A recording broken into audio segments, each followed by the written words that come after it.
미 식품의약국 FDA가 12세에서 15세 사이 미성년자에 대한 화이자 백신의 긴급 사용을 승인했습니다. 미국의 코로나19 신규 확진자는 8개월 만에 최저를 기록한 가운데 실내 마스크 착용 지침도 완화할 수 있다는 보건당국자의 언급이 나왔습니다. 국제부 조세훈 기자와 함께 자세한 소식 살펴보겠습니다. 네, 어서 오십시오. 안녕하십니까?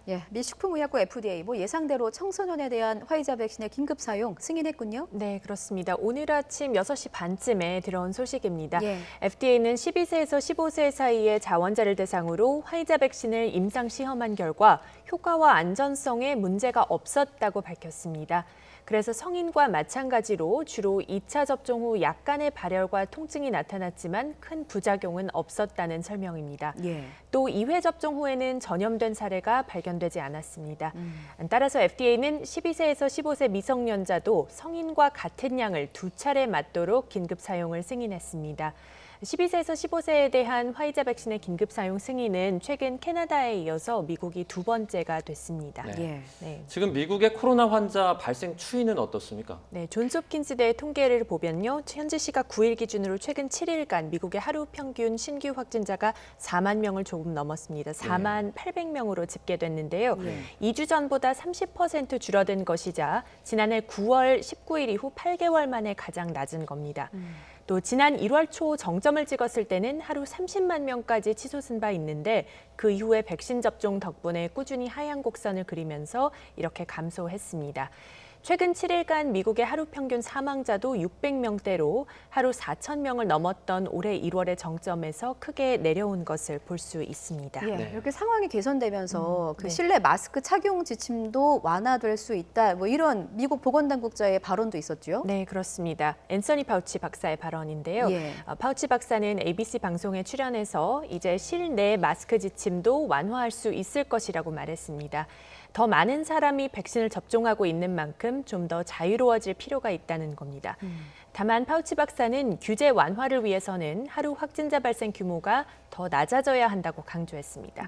또 같은 날 스콧 고들리프 전 FDA 국장도 마스크 착용 규정의 완화를 주장했습니다.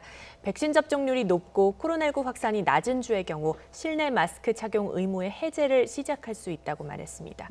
하지만 백악관은 실내 마스크 착용에 대해서 아직까지는 신중한 입장을 유지하고 있어서요. 빠른 시일 내에 규제가 바로 완화되지는 않을 것 같습니다. 이번엔 유럽의 이탈리아로 가보도록 하겠습니다. 간호사의 실수로 이 백신을 6배까지 과다 주입하는 사고가 발생을 했죠. 네, 의료사고입니다. 현지 시각 9일에 발생한 일인데요. 이탈리아 토스카나주 마사의 한 병원에서 간호사가 23살 여성 환자에게 화이자 백신을 주입했습니다. 그런데 약병 하나를 한꺼번에 접종을 한 겁니다. 이 병에는 6명이 맞을 수 있는 양이 들어 있습니다. 그래서 1회 분량만 빼내야 하는데 실수로 전부를 주사기에 담아서 주입한 겁니다.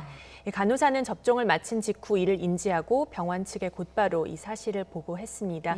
병원 측은 의료사고를 낸 간호사를 상대로 현재 자세한 경위 조사를 벌이고 있습니다. 지금 여성 환자의 상태는 괜찮은 건가요? 네, 병원 측은 해당 여성을 곧바로 입원시켰는데요. 부작용 여부를 관찰한 결과 괜찮아서 별다른 부작용이 나타나지 않아서 1일 만에 퇴원을 시켰다고 합니다. 다행히 지금까지는 환자의 건강 상태는 비교적 양호한 것으로 전해졌는데요. 병원 측은 여성의 면역 반응과 부작용 증상을 계속해서 면밀하게 모니터링할 예정이라고 밝혔습니다. 끝으로 변이 바이러스 관련 소식도 알아보겠습니다.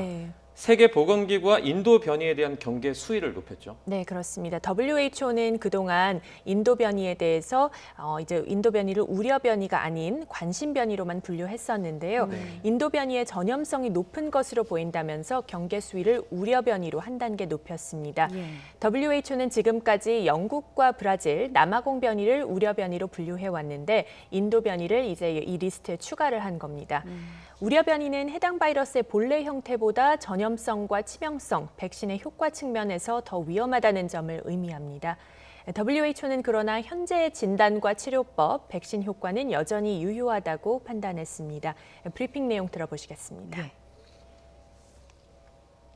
What we know now is that the vaccines work, the diagnostics work, the same treatments that are used for the regular virus work, so there's really no need to change any of those. And 네, WHO는 또 미국과 유럽의 확산세가 감소하면서 전 세계적으로 코로나19가 정체기를 보이고 있다고 평가했습니다.